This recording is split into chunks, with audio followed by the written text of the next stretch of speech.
Eu sou Mário Persona e essas são as respostas que eu dei aos que me perguntaram sobre a Bíblia.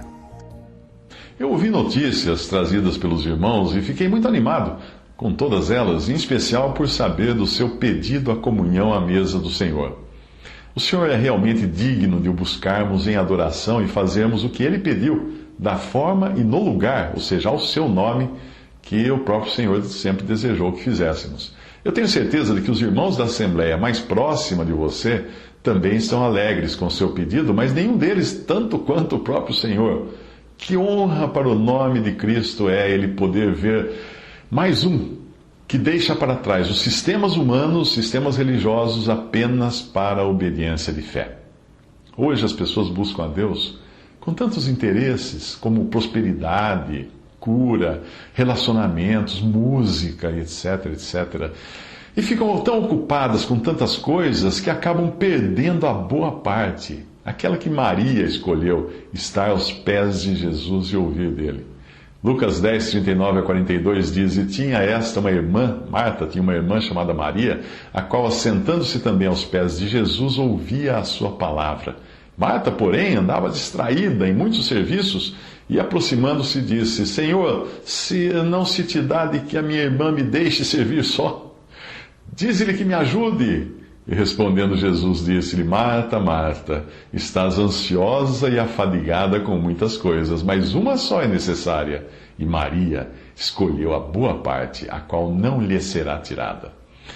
Às vezes nós ficamos relutantes quanto ao que fazer por estarmos ocupados com a obra do Evangelho no lugar onde estamos. Mas nunca devemos nos esquecer de que há coisas que Deus dá e há coisas que Deus procura. Dentre as coisas que Deus dá estão os dons, inclusive evangelistas, pastores e doutores ou mestres. E quando nós nos preocupamos com a obra na seara de Deus, será que nós procuramos formar mais trabalhadores? Ou pedimos que o Pai envie trabalhadores para a sua seara? Efésios 4,11 diz que Ele mesmo, o Senhor Jesus, deu uns para apóstolos, e outros para profetas, e outros para evangelistas, e outros para pastores e doutores. E em Mateus 9, 37 a 38, então disse aos seus discípulos, Jesus disse: A seara é realmente grande, mas poucos os ceifeiros. Rogai, pois, ao Senhor da seara que mande ceifeiros para a sua seara. Se as coisas relacionadas ao serviço ou trabalho na seara de Deus são aquelas que Ele mesmo providencia, o que será que Deus procura então de nós? Ele procura adoradores. Isto Ele não dá. Como os dons, como evangelistas, pastores e doutores, Ele dá. Agora, adoradores Ele procura. Mas não apenas adoradores, mas aqueles que adorem em espírito e em verdade. João 4, 23, 24 diz que a hora vem, e agora é, em que os verdadeiros adoradores adorarão o Pai em espírito e em verdade, porque o Pai procura a tais que assim o adorem. Deus é espírito e importa que os que o adorem em espírito e em verdade. Os judeus adoravam em verdade, porque eram zelosos das Escrituras, mas não em espírito. As religiões criadas pelos homens adoram em espírito, mas não em verdade, por fecharem os olhos para as Escrituras e fazerem cada uma do jeito que acha melhor. A responsabilidade do crente está em individualmente buscar onde e como o Senhor quer ser adorado. E isto é algo que perguntamos a Ele, como fizeram os discípulos em Lucas 22, de 8 a 14, e mandou a Pedro e a João, dizendo: Ide, preparai-nos a Páscoa para que a comamos. E eles lhe perguntaram: Onde queres que a preparemos? Ele lhes disse: Eis que quando entrardes na cidade encontrareis um homem levando um cântaro de água. Segui-o até a casa em que ele entrar. E direis ao pai de família da casa: O mestre te diz: Onde está o aposento em que hei de comer a Páscoa com os meus discípulos? Então ele vos mostrará um grande cenáculo mobiliado. Aí fazei preparativos.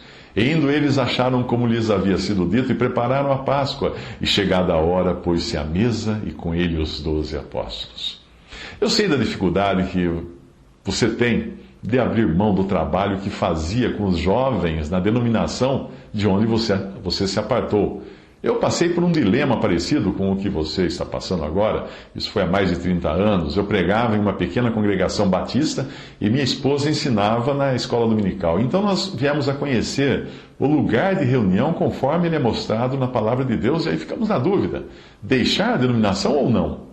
O que nos manteve lá até a última hora foi justamente a preocupação do que a nossa saída poderia causar naquelas jovens e crianças. Mas quando nós aprendemos a colocar tudo nas mãos do Senhor e a seguir a direção do Espírito, as coisas ficaram bem mais fáceis. Em 2 Timóteo 2 há uma passagem de grande instrução. Versículos 19 a 21 diz: Todavia, o fundamento de Deus fica firme, tendo este selo: o Senhor conhece os que são seus, e qualquer que profere o nome de Cristo aparte-se da iniquidade.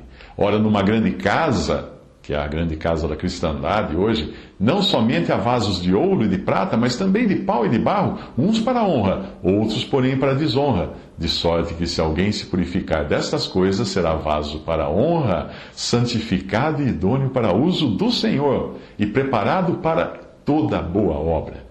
A parte para a qual eu quero chamar a sua atenção aqui é ser um vaso para a honra. Quando nós queremos ser vaso para a honra, nós procuramos nos afastar do mal, sem nos preocuparmos com os que permanecem lá. A decisão é individual, porque o discernimento é individual. Evidentemente, eu não chamaria os irmãos que estão nas iluminações de vasos para desonra, porque eles também querem honrar a Cristo, apesar de imporem limitações a si mesmos por estarem sujeitos a um sistema que tolhe a liberdade do Espírito Santo. Então vamos pensar apenas nos vasos para a honra. Mas aí entra um detalhe: nós podemos ser vasos para a honra e podemos ser vasos para a honra preparados para toda boa obra. O que significa isso? Quando eu me mudei para Alto Paraíso, na viagem de ida, eu atolei a Kombi e, para tirá-la do atoleiro, eu precisei erguê-la com um macaco e enfiar pedaços de canela de ema, é uma planta que tem muito no Cerrado, debaixo da roda. O problema é que eu não tinha nenhuma pedra ou viga de madeira para apoiar o macaco.